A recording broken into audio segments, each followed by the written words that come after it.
संहारी त्रिपुरांतकारी भानु शशी भूमि सुतो बुधश्च गुरुश्च शुक्र शनि राहु केतव कुर्वन्तु सर्वे मम सुप्रभातम। श्री गुरुदेव दत्त, श्री स्वामी समर्थ। सुप्रभात मंडळी, अध्यात्म कलियुगातल्या या चॅनलवरती मी वैदिक ज्योतिषी गणेश शास्त्री शुक्ल आपल्या सर्वांचे स्वागत करतो। मित्रांनो, दिवाळीच्या मी आपल्याला रेमेडीज सांगितल्या, त्या खूप लोकांनी रेमेडीज केल्या। एखाद्या गरीब व्यक्तींना वस्त्रदान दिले किंवा मिठाईचे बॉक्स दिले, त्यामुळे त्यांना मिळालेला आनंद हा द्विगुणित होऊन यांना सुद्धा आनंद लाभला। त्याप्रमाणे एखादं वेगळेच मानसिक समाधान लाभून घेऊन एक पॉझिटिव्ह एनर्जी येते की आपण कोणासाठी काहीतरी करू शकतो। अशा छान छान कमेंट सुद्धा आल्या। खूप लोकांनी फोन करूनच सांगितलं की गुरुजी आपण सांगितल्याप्रमाणे केलं, खूप आनंद झाला। अशा छान छान गोष्टी ज्या आहेत कराव्या आपल्या राशीप्रमाणे, त्या आपल्याला मी सांगत राहीन। मित्रांनो, अजूनपर्यंत आपले हे चॅनल आपण जर सबस्क्राईब केले नसेल तर सबस्क्राईब करा, बेल आयकॉन दाबा, शेअर करा, लाईक करा, जेणेकरून आपण इतरांना सुद्धा आपले हे व्हिडिओ शेअर करू शकाल। कुठल्याही ग्रुपवरती लिंक येण्याची वाट आपल्याला पाहावी लागणार नाही आणि त्यामुळे आपल्याला बेल आयकॉन दाबल्यामुळे किंवा लाईक केल्यामुळे, सबस्क्राईब केल्यामुळे आपल्याला सर्वप्रथम तो व्हिडिओ अपलोड झाल्यावरती पाहता येईल। तर मित्रांनो, नक्की हे करा। आपल्या कमेंट मला आवडत आहेत, छान वाटत आहेत, त्यामुळे मी आपला आभारी। आपण हे बघत आहात व्हिडिओ। हे राशी भविष्य असणार आहे, साप्ताहिक राशी भविष्य 4 ते 10 नोव्हेंबर 2024 साप्ताहिक राशी भविष्य। चला तर पाहूया साप्ताहिक राशी भविष्य।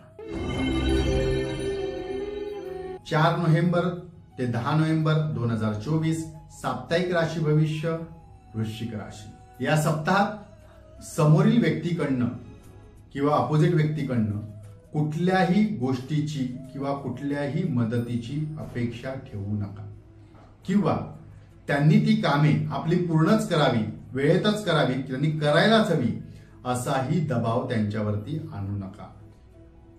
अशामुळे कदाचित आता सध्या दबावाचा आपण वापर कराल, आपल्या शक्तीचा वापर करून ती कामे करून घ्या, परंतु अशामुळे आपले पुढे जाऊन मोठे नुकसान होणार आहे आणि विनाकारण त्याचे आपल्याला दुपटीने नुकसान भोगावे लागणार आहे।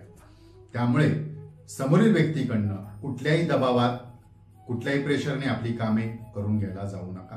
जर ते स्वतःहून प्रेमाने करत असतील तो गोष्ट निराळी, पण दबाव, प्रेशर किंवा इतर अपेक्षा ठेवून करायला जाऊ नका। आपल्या मित्र परिवाराकडे किंवा समोरील व्यक्तीकडे असलेले नाते याच कारणामुळे कदाचित कायमस्वरूपी बिघडू शकते आणि त्याच्यातून आपल्याला मोठे नुकसान होणार आहे, ते नंतर होईलच। त्यामुळे आपल्या जिभेवर ताबा ठेवून, समोरील व्यक्तीचा सुद्धा मान ठेवून गोड बोलून कशी आपली कामे करता येईल याचा वापर करा।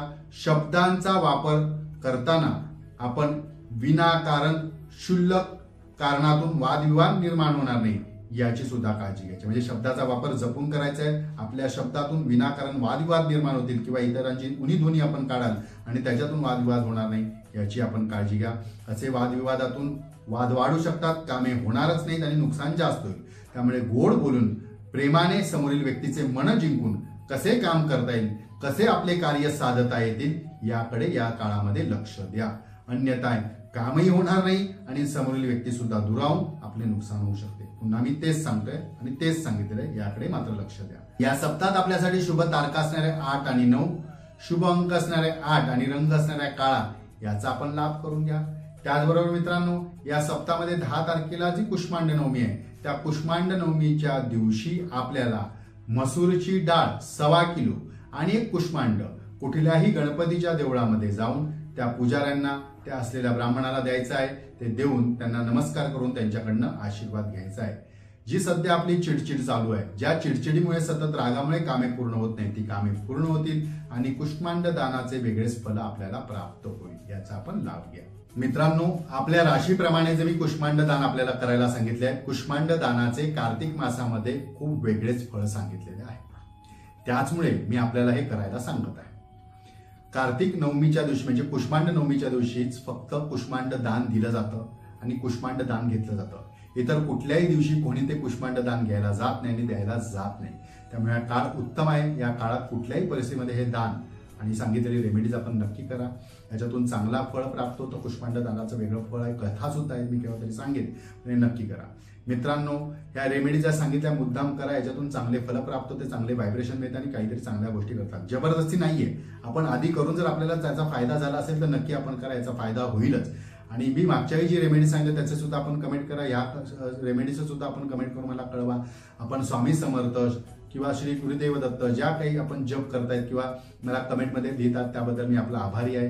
प्रत्येक वेळी आपल्या प्रश्नाचं प्रतिउत्तर मला देता येत नाही, तरी मी आपल्या प्रश्नाचं उत्तर देण्याचा प्रयत्न करेल. त्याचबरोबर खूप लोकांचं मत असतं की नाही, अमूर राशीचं गुरुजींनी 2 मिनिटं सांगितलं, आमच्या राशीचं 1 मिनिटं सांगितलं किंवा 5 मिनिटं सांगितलं, आमचं 2 मिनिटं सांगितलं, असं असत नाही मित्रांनो.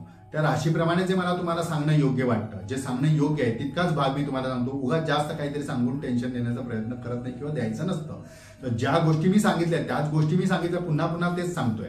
खूप लोकांचंही मत असतं की गुरुजी पुन्हा पुन्हा प्रत्येक राशीमध्ये तेच सांगतायत किंवा प्रदवेळी हेच सांगत आहेत. तर ते सांगणं ते गरजेचं असतं आणि ते सांगून जर सुधारणा होत असेल किंवा व्हावी याच्यासाठी जर प्रयत्न करत असेल तर तो काय वेगळा वाईट नाहीये, तर तो आपण सुद्धा करण्याचा प्रयत्न करेन. आपल्यालाही दिसून येत असेल की त्याच गोष्टी आपल्याबरोबर सुद्धा घडतायत, त्यामुळेच तुम्हाला ते पुन्हा पुन्हा तो सांगण्याचा प्रयत्न करतोय किंवा सांगत आहे. यामध्ये गैरसमज नसावा. मित्रांनो, अजूनपर्यंत आपले चॅनल सबस्क्राईब केले नसेल सबस्क्राईब करा, बेल आयकॉन दाबा, शेअर करा, इतर लोकांपर्यंत ग्रुपपर्यंत पाठवा, यातून लाभ होईल. चला तर पुढच्या आठवड्यात नक्की भेटूया ह्याच ठिकाणी ह्याच वेळी. तोपर्यंत सर्वांचे धन्यवाद.